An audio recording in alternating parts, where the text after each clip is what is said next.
Maior espetáculo da Terra, futebol e o gol.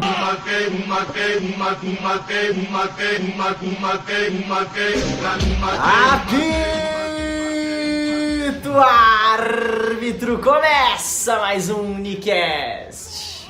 Dessa vez, o primeiro Unicast gravado presencialmente, com toda a bancada. E eu digo toda a bancada porque dessa vez não sou só eu, Nick Ribeiro, e nem Murilo Tauro. Tudo bom, Murilo? Tudo bem, hoje temos um novo integrante. Novo integrante da bancada, temos o Fabrício conosco, tudo bom? Muito obrigado pela recepção, tudo certo. Espero que a gente tenha um podcast bem bacana. É isso aí, e hoje o tema do podcast não poderia ser outro. Depois de um fim de semana mágico, um fim de semana marcante, uma final espetacular de Libertadores, uma conquista de brasileiro sem entrar em campo, o Flamengo conquistou Libertadores, conquistou uma dobradinha em 2 dias. E hoje estamos aqui para homenageá-lo. Merecidamente. Inclusive estamos, eu e Nicolas, com a camisa do Flamengo. O Fabrício tá com a camisa do Nantes, porque ele é europeu. Eu não fui avisado. Não, mas não foi combinado. Acabou que a gente ficou, mas pra gente falar, 23 horas, o Flamengo foi campeão da Libertadores às 19 do sábado e às 18 do domingo. 23 horas, 2 títulos dos mais importantes. Com certeza. Do futebol brasileiro. Cara, o torcedor vive um momento de sonho e é o que a gente vai falar. E eu acho importante a gente falar também pouco, mas da relevância do Bandeira de Melo para tudo que está acontecendo no Flamengo, né? Com certeza, é uma continuidade de trabalho. 2012 para cá, apesar de não ter ganho muita coisa, ele terminou o mandato em 2018, no final de 2018, mas conseguiu equilibrar as contas e fazer o Flamengo competir sem o patrocínio master, por exemplo, do Palmeiras, né? Da Crefisa, que investe demais e não está conseguindo os resultados. Para a sorte do Flamengo, esse ano o Landim ganhou a eleição no final do ano passado e o Flamengo trouxe todo mundo, trouxe jogador só para ser titular, né? E o Bandeira, ele acabava sendo criticado por não conseguir reverter a boa administração em títulos. Sim. Mas o que está acontecendo hoje é um reflexo, como você disse. Claro. E o Palmeiras vai ter que correr atrás agora, porque pelo menos o que a gente vê pro ano que vem, porque o futebol muda de 6 em 6 meses, né? Então, pro ano que vem, a gente vê o Flamengo cada vez mais forte. A gente não sabe se vai renovar ainda com o Gabigol, né? Que é empréstimo da Inter. Mas mesmo que saia o Gabigol, deve contratar um no lugar e a chance de continuar é muito grande. O Palmeiras, o único aí que tenta rivalizar nos últimos anos, acho que vai ter dificuldade. Acho que o Flamengo mostrou que muitas vezes o caminho mais rápido para se chegar ao céu é passando pelo inferno, né? Foram anos muito difíceis pro Flamengo. Quem lembra daquele time, até campeão da Copa do Brasil em 2013, mas com um elenco horroroso, né? O Brocador era o atacante, o grande meio do time era o Elias, mas já assim numa fase na curva descendente ali, né? E hoje a gente vê esse elenco tão forte do Flamengo, né? Que precisou de uma mudança de técnico para ficar ainda mais forte, né? Sim.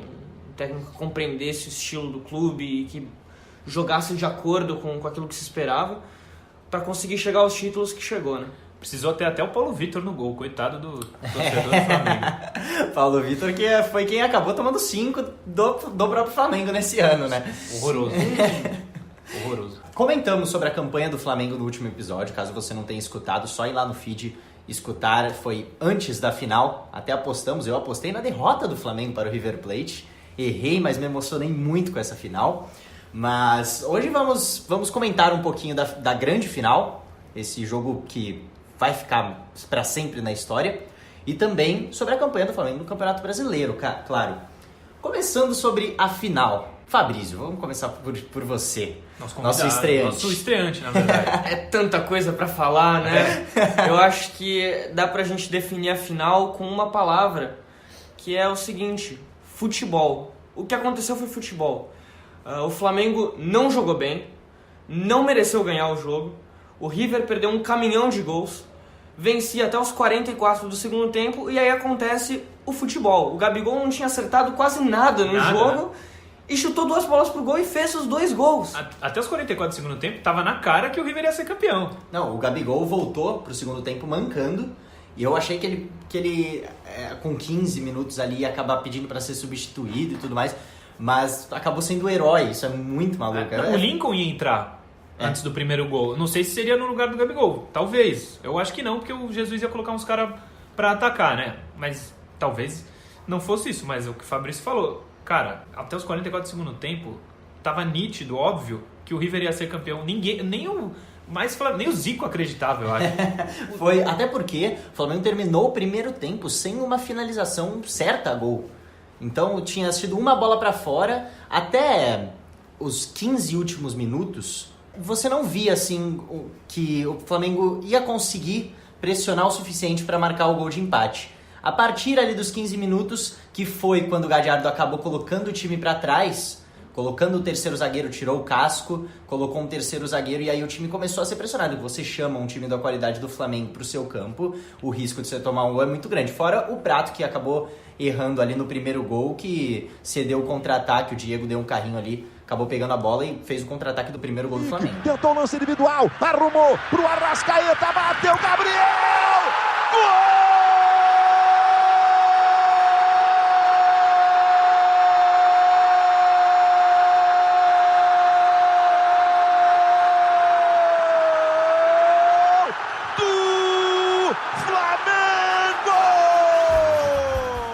O Flamengo até tentou muito, né? Mas era aquela coisa, o nervosismo, assim, tudo indicava que não tava dando nada certo. Mas não dá pra dizer também que o Flamengo não tentou, né? O Jorge Jesus foi muito corajoso, tirou o Ilharão, colocou o Diego, né? Assim, abriu o time, botou o time com mais qualidade no passe, pra ir pra frente, pressionar realmente. E essa aposta, principalmente a entrada do Diego, todo mundo viu que deu certo. Deu certo, o Diego foi bem. O Flamengo, inclusive, os jogadores pareciam pouco confiantes, né? Diferente do Campeonato Brasileiro. Teve um lance na lateral esquerda ali, do Bruno Henrique, que ele chegou na área, a gente estava até comentando durante o jogo, e ele preferiu tocar. Me lembrou um lance muito, que geralmente ele chuta pro gol. Me lembrou muito o gol que ele marcou contra o Corinthians, né? Logo no comecinho do segundo tempo, que ele arranca, entra na diagonal assim da área. Era até mais difícil esse lance contra o Corinthians. Depois de um bate-rebate tem uma defesaça do Armani, né? Mas esse lance aí foi um dos que eu falei, olha, não vai dar pro Flamengo, não vai entrar essa bola se o jogo continuar dessa forma. Acho que o Gadiardo, que é um técnico que no último episódio rasgamos elogios pra ele, mas eu acho que ele errou feio e o Jorge Jesus acertou muito bem. O Diego, que é um cara que eu não acreditava muito que poderia ser decisivo numa final como essa, até porque voltou de lesão, uma lesão grave, com pouco ritmo de jogo, acabou entrando muito bem e sendo uma peça fundamental ali para essa virada. Sim, e isso, você falou do Diego, mostra o quanto o Flamengo está preparado. O Flamengo não tinha nenhum jogador no departamento médico para esse jogo contra o River. Então, o staff todo aí, de comissão técnica, de preparação física, tá tão bem quanto os jogadores em campo. O Diego se machucou em agosto contra o Emelec. Isso. Nós estamos em novembro. E a lesão dele era 6 meses, a coisa de só voltar no ano que vem. Ele já voltou contra o Grêmio e agora estava apto para jogar e entrou bem. É curioso porque se a gente for pensar em falhas, assim, o que o Flamengo precisa melhorar, principalmente em questão de elenco, a gente fala de profundidade, né? A diferença do elenco talvez do Palmeiras pro Flamengo é que o Palmeiras, você perde um jogador, você tem outro ali do mesmo nível já para repor. Exatamente. O Flamengo não, né? O Flamengo tem um banco de reservas que não está à altura do time titular. Até porque aqueles 11, né? Até porque o Flamengo tem, eu acho que mais estrelas do que o Palmeiras, né? O Sim. Palmeiras tem diversos notas 7, 8, o Flamengo já tem um nota 9, um nota 9,5. Que são os que decidem, né? Só não vou falar que tem um 10, porque, pô, ter um 10 Pois 10 é 10, né? Mas curioso, porque a força do Flamengo nessa final veio do banco de reservas. Né? Verdade. Mas o Flamengo também, os 11 são os mais fortes. Mas não tem um elenco fraco. Não é fraco, mas... Já teve um elenco melhor. Somente já que não perdeu está jogadores. à mesma altura. Sim, não está. E um detalhe é que quando o Diego entrou em campo, entrou no lugar do Gerson, que era até então o melhor jogador do Flamengo em campo. Sim. Quando ocorreu essa substituição, eu falei, bicho, agora que não vai mesmo. Não, tanto que o Gerson se machuca, ele tentou ainda ficar, ele não saiu não. Machucou, caiu, saiu. Ele machucou, tentou ficar, não conseguiu mesmo. Teve que substituir, o Flamengo tinha um Diego no banco, é um luxo ter o Diego no banco, certeza. no futebol brasileiro, que entrou e jogou muito. Jogou bem. A parte dele ele fez. A importância do Gerson para esse time é gigantesca, É né? muito, meu Deus do céu, ele articula muito bem. Um meio campo completo, assim, desse que a gente fala que joga de terno, né? Não é rapace, né? Não é rapaz. Por outro lado, pelo lado do River, tem o Palácios de 21 anos que Joga tem um futebol muito bom também, protegeu muita bola, mas aí que tá, todos esses elementos, eu falei, à medida que o tempo foi passando, eu fui tendo cada vez menos esperança que o Flamengo ia empatar essa partida. E isso que torna mágico, né? Ter sido tão rápido, tão intenso e ter sido uma virada. Não, é quase inacreditável o que aconteceu. Incrível. Uma pergunta que eu lancei no meu Twitter, refaço ela aqui pra vocês. Qual foi mais emocionante, a final desse último final de semana, né? Flamengo e River? Ou a final da Champions League em 99, Manchester United e Bayern de Munique? Cara. Mesma situação, né? Exato. Não, mesma história. Todo mundo falando, praticamente o mesmo tempo dos gols, Sim, o mesmo foi. tudo. Eu era muito pequeno em 99, então não lembro muito. Mas eu fico com essa aí. Essa foi... Essa aí, 2019. Né? É porque tá fresco também, né? Então, É. o frio na barriga aqui, ó, só de lembrar ainda dá o frio na barriga. Se perguntar pro torcedor do Manchester, vai ser 99. Vai ser 99. Acho que tem um apelo também de ter sido a primeira final única da Libertadores, Sim, sim. né? Todo esse... O que estava em volta, né? É. No jogo. Inclusive, Nicolas, em termos de ter sido a final única da Libertadores, muita gente se rendendo a essa final única. Eu não sei se eu sou a favor ainda, mas eu sempre fui contra a final única por ser... Pra América do Sul 60 vezes enorme. Exatamente. É sempre difícil na América do Sul pela logística, inclusive. Os caras viajaram 35 horas. Não o Flamengo era voo de milionário, mas quem quis ver o jogo, povão, viajou, ficou 2 dias voando, etc. Eu ainda não sei se eu sou a favor, porque seria um jogo no Maracanã e um no Monumental. Ia ser bem legal, mas é um evento, né? O Se torna evento, um evento. Exatamente. Mas eu acho, não sei, teve gente já contra agora essa final, com o jogo ida e volta, porque essa final especificamente foi muito boa. Mas se é uma final 0x0 também, não tem... Quem é a favor da final ida e volta já também fortalece, né? Então, não sei se eu tenho Mas essa uma final opinião. 0x0 iria pros pênaltis, e aí Seria sempre emoção, emoção, né? Também tem essa. A gente não precisa entrar nessa discussão, mas quando acabou o jogo eu lembrei de uma final tão emocionante quanto Santos e Corinthians 2002. O jeito que o Santos foi campeão, virando 3x2, nem precisava, mas comemora o gol e acaba o jogo, enfim.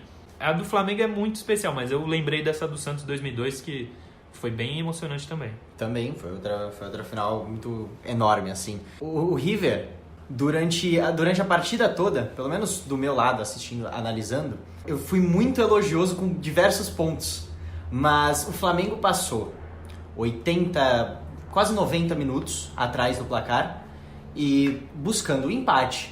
O River Plate sofreu lá a virada e o Palácios perdeu a cabeça, acabou sendo expulso, gerou toda uma polêmica, então eu acho que acabou ficando com o melhor vitorioso, no fim das contas. O Flamengo foi maior na questão psicológica. E quem teve a melhor campanha na Libertadores, né? O River perdeu vários jogos na Libertadores. Na Libertadores, o River perdeu um jogo só. Empatou, então, um monte.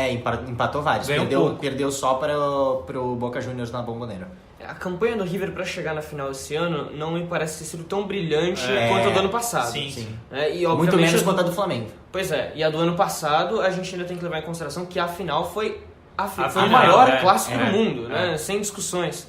E tem uma outra questão, você falou do time do Palácio perder a cabeça no final do jogo, ser expulso. Isso me surpreendeu muito, porque é um time extremamente copeiro, o do River, né? E um jogador perder a cabeça justamente ali nos instantes finais que o time mais precisa, aquilo ali pra mim foi sintomático. Foi um sinal assim que Não era ia pro dar. Flamengo ganhar mesmo. Ali o jogo acabou. Em relação à expulsão, o Nicolas falava durante a semana, eu tenho medo de o Gabigol ser expulso. Gabigol, eu falei, né? Ele acabou sendo expulso e mesmo assim o Flamengo foi campeão. E foi engraçado, porque eu falei no podcast que tinha medo do Gabigol ser expulso, depois eu comentei com você, ele pode ser expulso também quando o jogo já tiver resolvido. Já tiver resolvido, sim. E foi o que aconteceu. Foi o que aconteceu. E a prova é que tá no nosso feed aí, o episódio anterior, pode ir lá conferir que tá gravado. Pô, não tomei xingamentos de flamenguistas por ter falado que eu apostava na vitória do River. Foi um palpite e quase aconteceu, era uma realidade. Mas era um palpite, eu acredito, muito difícil de dar. Sim. Porque você pega as campanhas dos times, né? O Flamengo vinha em alta, assim, há muito tempo a gente fala do Flamengo melhorando, cada vez mais, jogando cada vez melhor. E o River, apesar de ser um time muito bom, um pouco estagnado.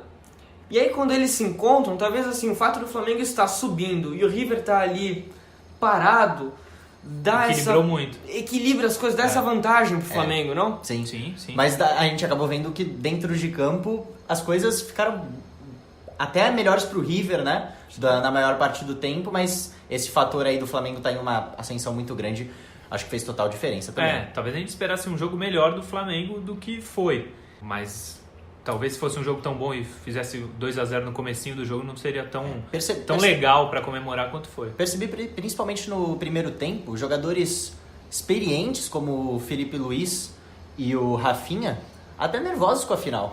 O Felipe Luiz não foi mal, né, no sábado. Sim, jogou mal. No gol do River Plate, ele toma ultrapassagem, né, na hora do cruzamento, e ainda tem o Arão, que jogou Gerson muito mal, e o Gerson furando a bola ali juntos, os dois meio que se encontram e a bola sobra pro Borré fazer o gol que abriu o placar.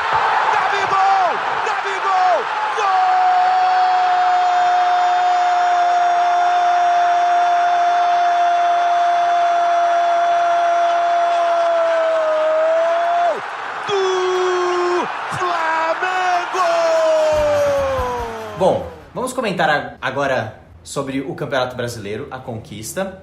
Depois eu quero... Não podemos deixar de falar de Jorge Jesus, de tudo que ele vem fazendo no futebol brasileiro e a administração do Flamengo. Acho que é um legado que é importante a gente finalizar o episódio de hoje falando. Mas vamos ao Campeonato Brasileiro.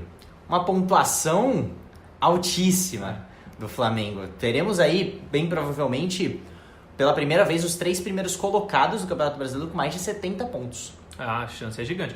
E quem mais tinha feito ponto era o Corinthians, né? 81. O Flamengo tem na 34ª rodada os mesmos 81 pontos. Então, se empatar um, já quebra esse recorde. Mas o Flamengo levou muito o nível, porque todo mundo tem falado, mas o Santos e Palmeiras fazem campanha de campeão, né? Sim. A essa altura, 68 pontos.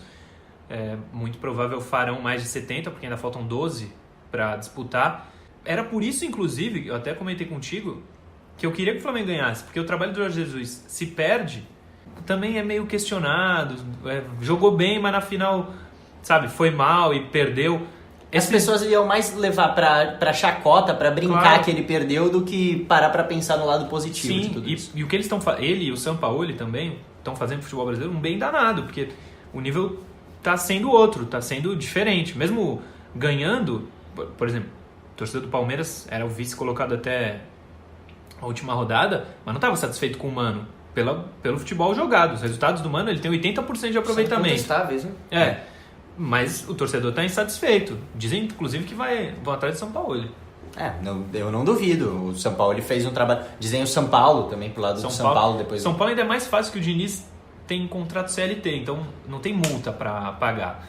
O Mano Menezes, eu não sei se tem multa, deve ter, porque ele faz os contratos dele top, né? Mas deve ter. Só que o Palmeiras tá bem, vai ser estranho mandar embora, não é comum, pelo menos, mandar embora um treinador ganhando os jogos, né? Inclusive o torcedor do Flamengo tá pedindo para ir com os reservas contra o Palmeiras, para perder e o Mano continuar no ano que vem, porque é o Palmeiras que tem batido com o Flamengo, né? Faz sentido isso aí. Isso que você falou, Murilo, do Flamengo bater o recorde de pontos aí, que é do Corinthians, também é outra coisa que eu acho sintomática, porque esse recorde foi de 2015. Isso.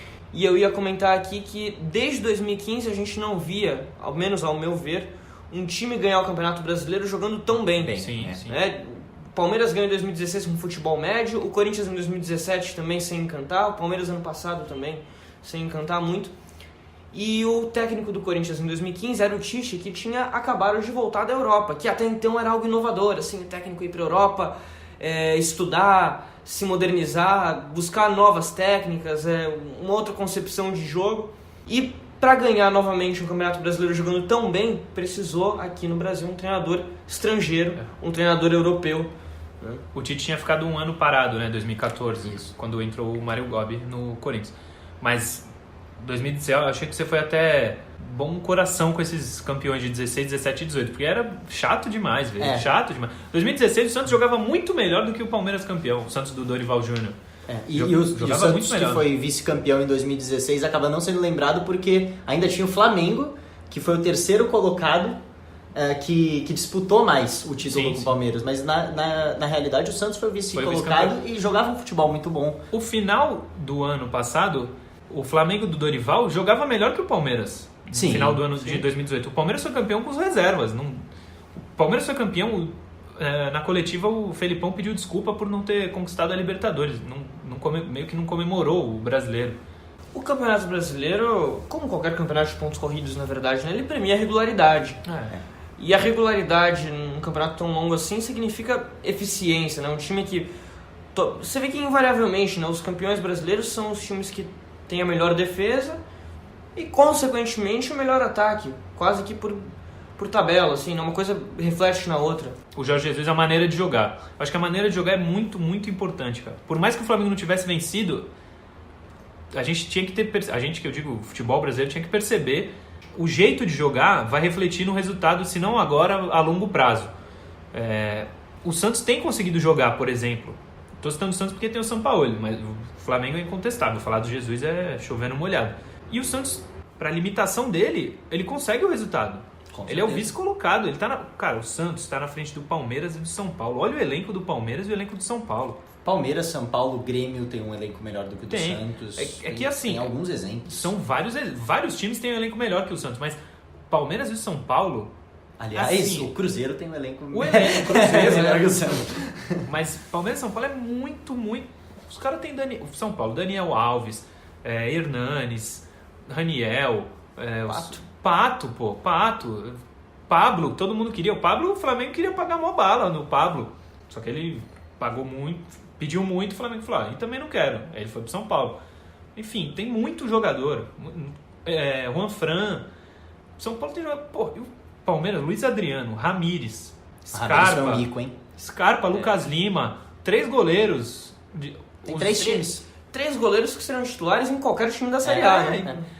Cara, não tem... E assim, eu acho muito errado, a gente vai fugir um pouco do Flamengo, mas muito errado quem critica hoje o Alexandre Matos pelo elenco do Palmeiras, que contratou errado. Cara, ele não contratou errado. Se o cara contratou, por exemplo, ele contratou o Lucas Lima, a avaliação tem que ser feita quando foi contratado. Se o Lucas Lima jogou mal ou não, ele não prevê o futuro. Mas quando ele foi contratado, teve algum palmeirense que reclamou do Lucas Lima ter sido contratado? Muito pelo contrário. Óbvio que não. É claro que tem o caso do Carlos Eduardo, Felipe Pires. Nesses casos ele errou, mas ele acerta em 90% das contratações. Diogo Barbosa, muito, muito criticado pela torcida do Palmeiras. Alguém reclamou dele quando foi tirado do Cruzeiro? Foi tirado do Cruzeiro como melhor lateral esquerdo do Brasil. Exatamente. Cara, e o Santos estar na frente deles mostra muito que o jeito de jogar facilita... os resultados na frente. Esse time do Santos, do São Paulo, ele mostra isso pra mim muito claramente. Acho que tem 2 pontos aí pra gente abordar. Primeiro, em relação ao Palmeiras, né, a gente fala dessa coisa do investimento. Ainda mais que hoje a gente tem 2 times no Brasil que podem investir bastante, que são o Flamengo e o Palmeiras, obviamente. Só um pode ser campeão brasileiro, né?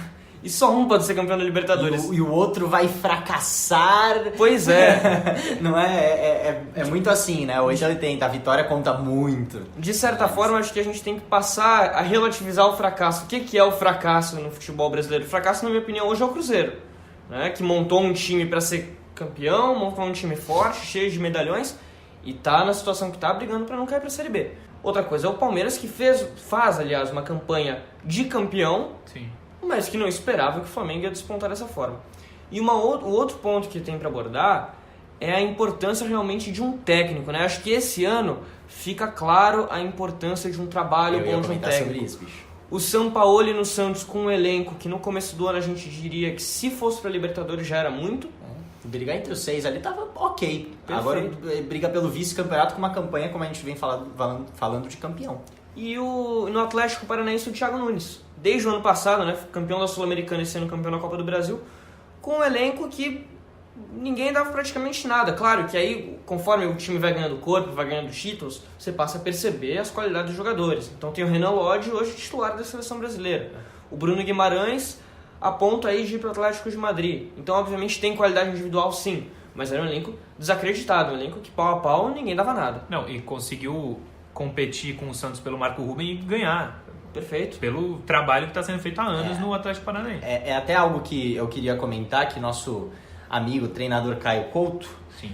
no WhatsApp que a gente estava conversando sobre essa conquista do Flamengo e tudo mais, ele falou, é muito importante o Flamengo ser campeão da Libertadores e do Campeonato Brasileiro, porque além do fator campo, jogar pra frente, filosofia de jogo, também tem o fator da diretoria. Uma mudança de visão.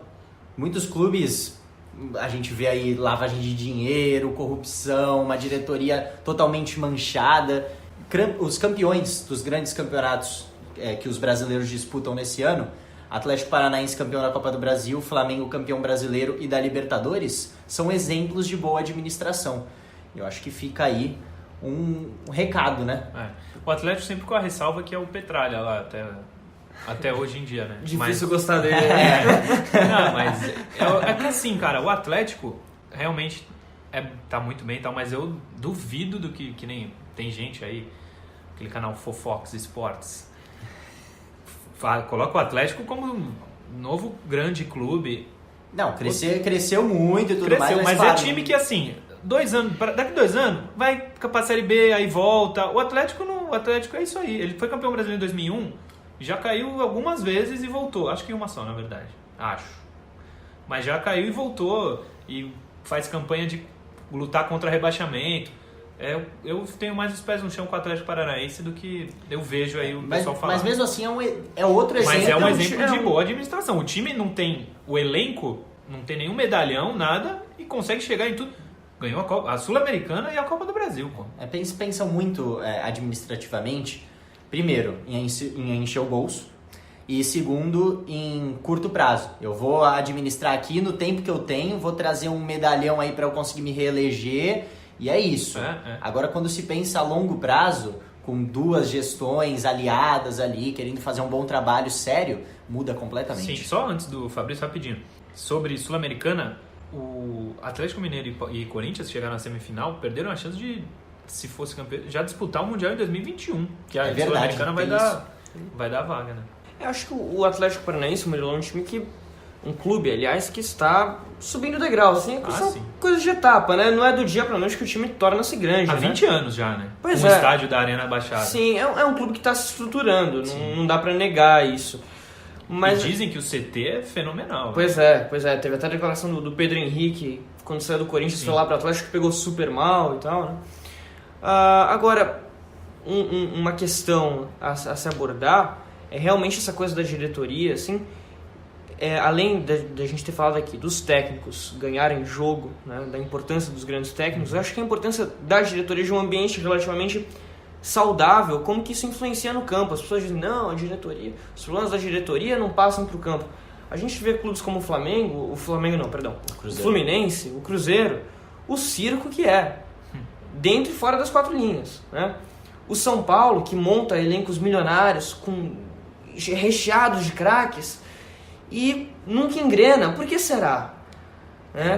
E os times que têm uma diretoria, os clubes que têm uma diretoria mais organizada, mais consciente, eles estão já há algum tempo no topo, assim, ou sempre próximos do topo do futebol brasileiro. O Flamengo, que desde 2016 dá para dizer que equilibrou completamente as contas, e naquela edição do Brasileiro foi 3º colocado.